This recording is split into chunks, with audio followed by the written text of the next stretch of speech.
Yo à tous la famille, j'espère que vous allez bien. Moi c'est aka Stefo, populaire comme vous le savez si bien sur tous les réseaux sociaux. Vous pouvez me follow d'ailleurs. Qu'est-ce que je vais vous dire?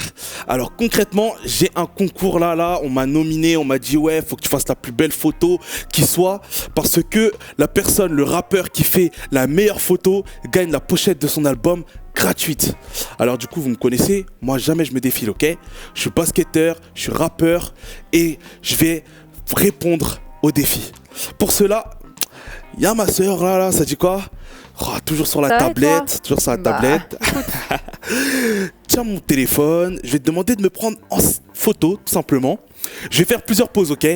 Le but c'est de faire la pose la plus hype et de gagner le concours. Ouais, mais tu fais plusieurs pauses, mais on se dépêche parce qu'à chaque fois c'est pareil. Tu sais, c'est les followers, ok? Pour les followers on compte pas, d'accord? Alors, première pose. On soulève bien le pantalon comme Galas, tu vois. Celle-ci elle est pas mal, hein. Ouais. Elle est cool. Bah, prends-en plusieurs, non prends-en plusieurs. Encore, prends-en une comme ça aussi. Tu vois, t'as capté. Faut avoir toutes les possibilités possibles. Sans les lunettes, ah non, je suis comme Gims. T'as gardé mes lunettes, t'as vu? Ok, vas-y, carré. Tu sais, il y a une petite photo là où, vas-y, tu mets ton doigt comme ça, là, le doigt de malhonneur là. Et quand tu le fais et tout, franchement, c'est grave hype, tu gagnes des gemmes. Ça veut dire, vas-y, viens, on fait. Vas-y. Je suis un voyou, moi. Je comprends pas trop ton but, mais. Je suis un voyou. Oh là là, qu'est-ce que je suis pas capable de faire pour la popularité. Merci, t'es grave gentil. Je suis sûr que je vais gagner le concours, les amis. Ça veut dire, on se tient au courant, restez au jus, ça arrive, du lourd.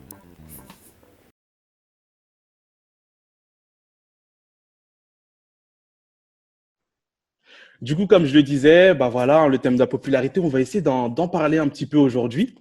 Et pour cela, on a une invitée d'exception. Et oui. Tu peux l'introduire? Eh bah oui, je crois qu'on va recevoir sur le plateau Oli Ghetto, qui s'appelle, son surnom c'est Lei. Stéphane, est-ce que tu es prêt pour la petite choré? Yes, on l'a révisé. Tapé. Oli Ghetto.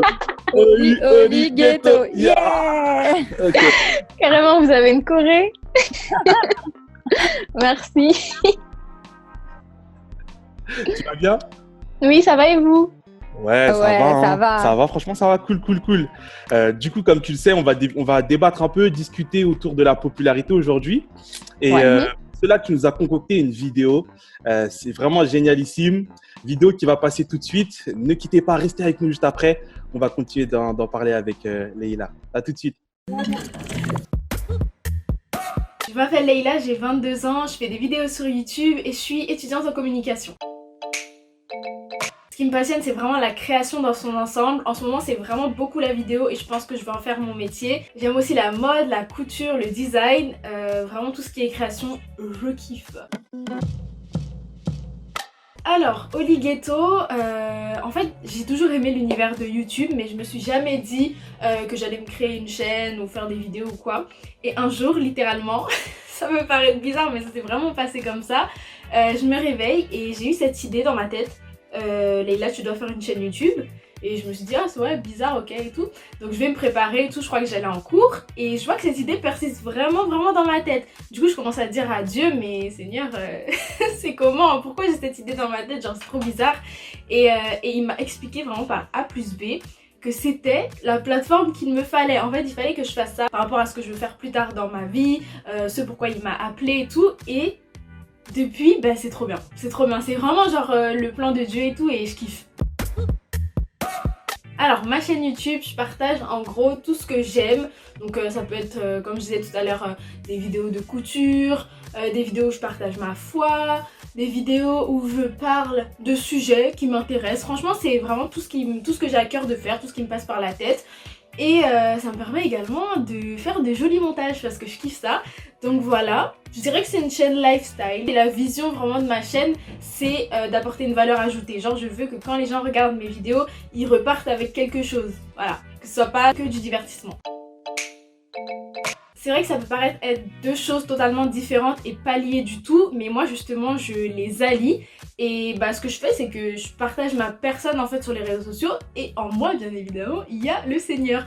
Donc du coup voilà, je partage mes valeurs, je partage Christ Et ça peut être compliqué parfois parce que c'est vrai que ma dernière vidéo où je parlais vraiment ouvertement de Jésus, il y a eu pas mal de commentaires qui étaient un petit peu méchants. Du coup c'est vrai que faut être vraiment fort et pas se laisser atteindre. Mais sinon globalement c'est bien reçu et ça aide beaucoup de gens, donc c'est ça que je kiffe.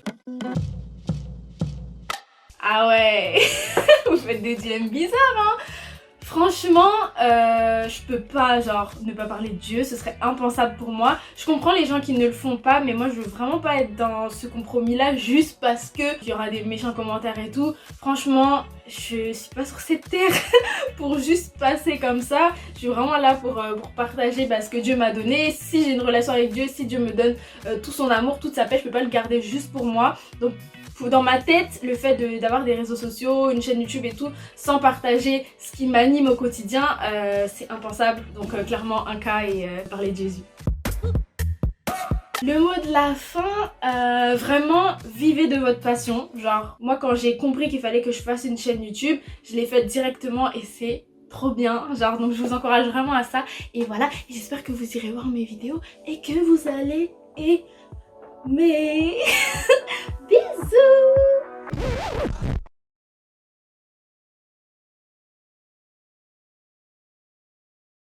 Donc comme vous avez pu le voir aujourd'hui, on a une invitée parce qu'on va parler popularité tous ensemble.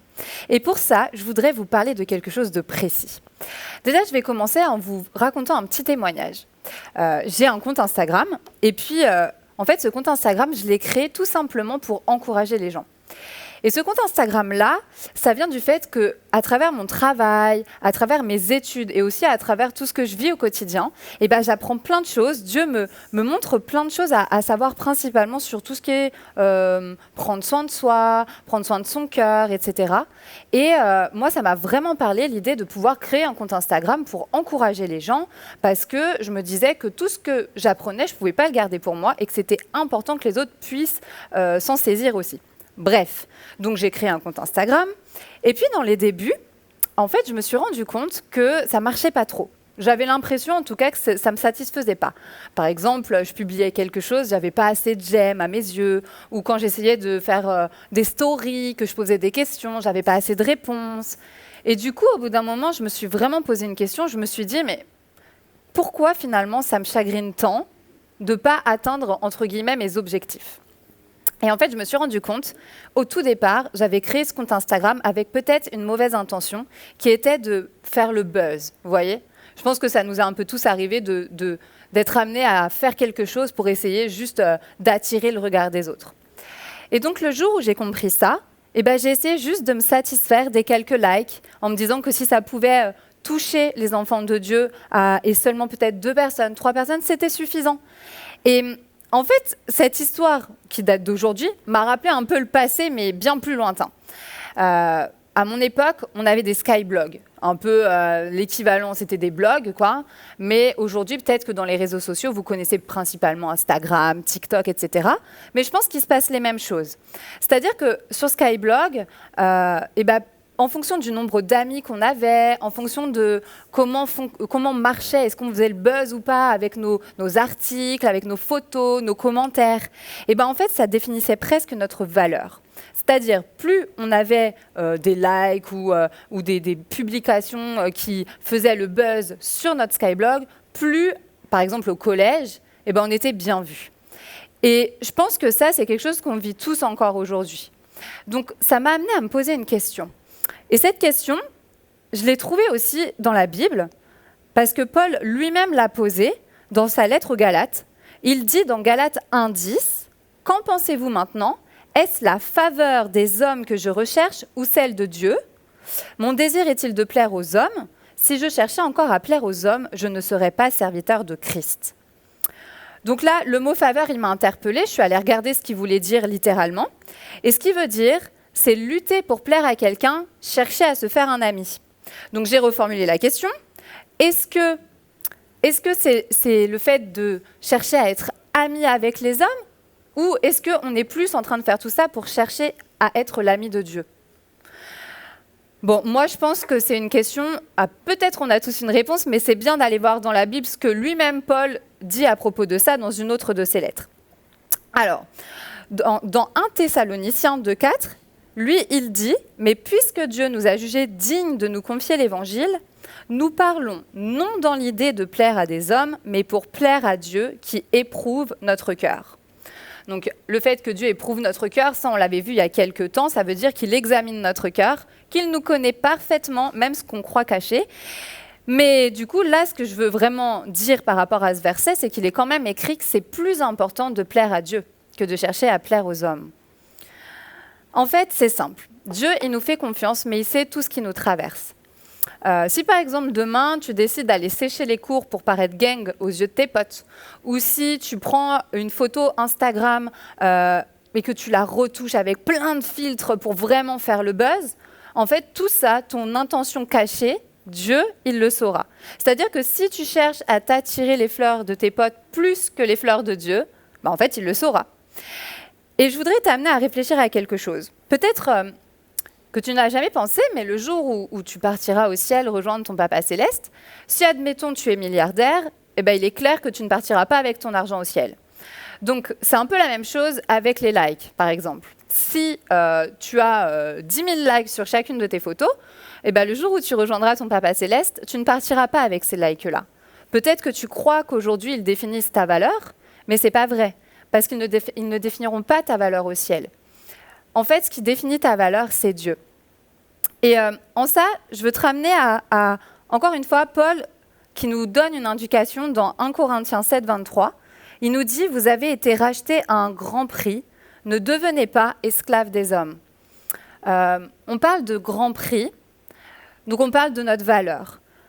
Moi, je voudrais juste qu'on se rappelle qu'il y a 2000 ans, Dieu, il a laissé son Fils unique mourir à la croix, et qu'à ce moment-là, en fait, il n'avait que lui, et qu'il l'a laissé, il l'a sacrifié pour pouvoir sauver un million, 1 milliard et encore de personnes, nous tous ses enfants, alors qu'il savait très bien qu'on pouvait avoir des mauvais comportements. Et moi, je te pose une question. Si demain tu es père ou si tu es mère, est-ce que tu serais prêt à sacrifier ton enfant unique, ton seul enfant, pour des personnes qui ont des mauvais comportements parfois ? Par exemple, si tu veux t'acheter la dernière des nouvelles paires ou si tu vois un dernier smartphone qui vient de sortir et que tu le veux absolument, eh ben, tu vas sacrifier tes économies, tu vas tout faire pour l'avoir. Mais pourquoi ? Parce que tu sais que ça en vaut la peine.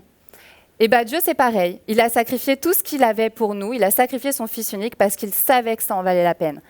Et en fait, pourquoi ça en vaut la peine ? Parce qu'on a vraiment une grande valeur. Peut-être que tu ne t'en rends pas compte, mais tu as beaucoup de valeur, bien plus que tous ces likes, bien plus que tout ce que tes amis peuvent dire de toi.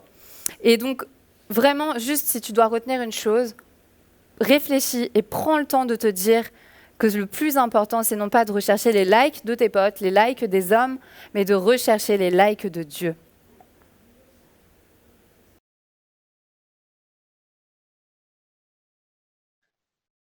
Non, du coup, cool, hein, franchement, super bien ton message. Yes. Ça fait plaisir, ça a répondu pour ma part à plusieurs des questions que j'avais, hein, que j'avais mes lunettes de soleil et que je m'appelais a.k.a. Stefo.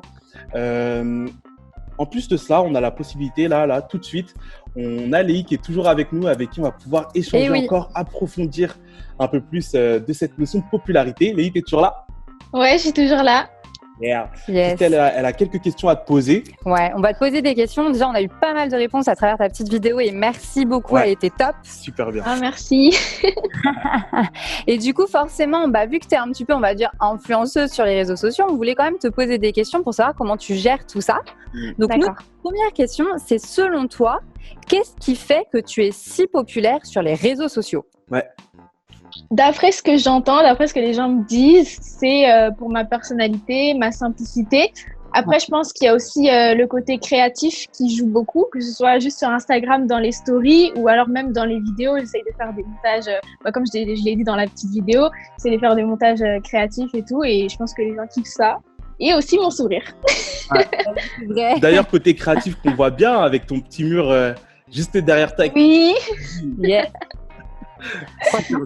Ouais, c'est top. C'est top. Ok. Alors, deuxième question. Comment tu gères ta vie privée versus la vie sur les réseaux ? Alors, très bonne question.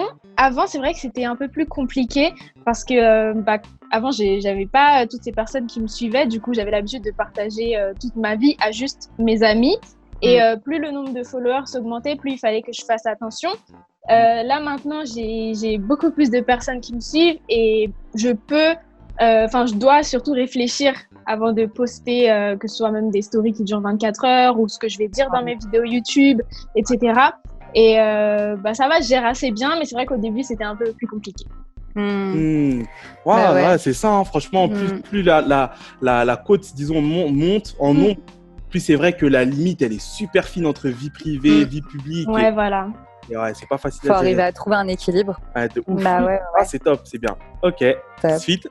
Alors, la popularité, est-ce que c'est un mot qui te fait peur? Ouais. Je sais que ça fait peur à beaucoup de personnes. Moi, ça va. Ça me fait pas trop peur parce que je suis en plein dedans. Ça vient de commencer, etc. pour moi. Et ça va pour l'instant, je le vis bien. Après, je pense que dans la popularité, comme tu l'expliquais dans ton message, il y a des bons et des mauvais côtés. Ça peut être par exemple des mauvais commentaires, des gens qui sont pas forcément d'accord avec nous et qui vont être virulents à notre égard parce que derrière un ordinateur ou derrière un téléphone, on se permet plus de choses. Mais ça va, moi, ça me fait pas trop peur pour l'instant. En tout cas, c'est cool, j'arrive à gérer, donc ça va. Ah, ça va. Ouais, et comme tu l'as dit, hein, derrière un ordinateur, derrière un PC, c'est vrai que c'est plus facile, hein, finalement. Ouais, totalement. Ok. Bon, dans tout ça, une question essentielle. Comment ta foi t'aide à gérer, du coup, les effets de la popularité ? Alors, si je peux citer vraiment un truc qui m'a marqué, c'est que récemment, j'ai eu vraiment beaucoup de messages de personnes qui me demandaient que ce soit des conseils ou juste des messages comme ça pour m'encourager. Et ça s'est accumulé et ça m'a fait vraiment stresser. J'avais du mal en fait à gérer, à répondre à tout le monde et tout. Et du coup, j'ai prié et je sais que Dieu m'a vraiment aidé à prendre du recul par rapport à tout ça. Et à plus être stressée, en fait, à être totalement en paix. Donc ça, je pense que c'est le truc le plus important, en tout cas pour moi en ce moment. Et après, je pense que Dieu peut clairement aussi nous aider par rapport au fait de pas prendre la grosse tête ou même par rapport à tout à l'heure quand je disais pour les méchants commentaires, ça aussi Dieu peut vraiment nous consoler si ça nous atteint. Donc c'est important. C'est totalement important. Attendre l'autre joue, l'autre commentaire. Ouais. C'est important de faire équipe avec Dieu, hein. Mais ouais, c'est clair. Et Dieu, c'est grave le Dieu de l'élévation. C'est grave le Dieu de l'élévation. Et du coup, il sait très bien comment il a géré tout ça. Et c'est vraiment super bien. Nous aussi, on avait à cœur un peu de partager vraiment aussi un peu ce que tu fais. Donc, sur la vidéo, juste en dessous, vous verrez Olighetto. Donc, elle a sa chaîne YouTube, son Instagram. Où, comme elle le disait, son but est de partager des contenus de plus en plus créatifs. Tout en parlant de sa foi, elle a un témoignage assez particulier d'ailleurs. Mais bon, on va pas trop en dire plus. On va pas spoiler. On va pas spoiler ça. Donc, voilà, mais ouais, moi je pense qu'il y a une dernière petite chose que tu peux dire parce que quand même, on parle à des ados. Qu'est-ce que toi tu leur dirais si par exemple, tu avais un ado en face de toi qui était prêt à tout pour plaire aux autres? Alors vraiment, comme tu parlais tout à l'heure du regard des autres et aussi tu as cité un verset où tu disais qu'il fallait pas devenir esclave des hommes. Je pense que c'est vraiment le main point. Faut vraiment être soi, chercher à se connaître, à voir ce qu'on aime, etc. Et faire les choses pour nous et vraiment pas pour les autres. Se soucier que du regard de Dieu. Au final, je répète un peu ce que tu as dit tout à l'heure, mais c'est vraiment important parce que ça peut fortement nous nuire. Et je pense que faire ce qu'on aime, faire notre passion, etc. sur les réseaux sociaux, c'est vraiment ce qui peut nous faire du bien à nous.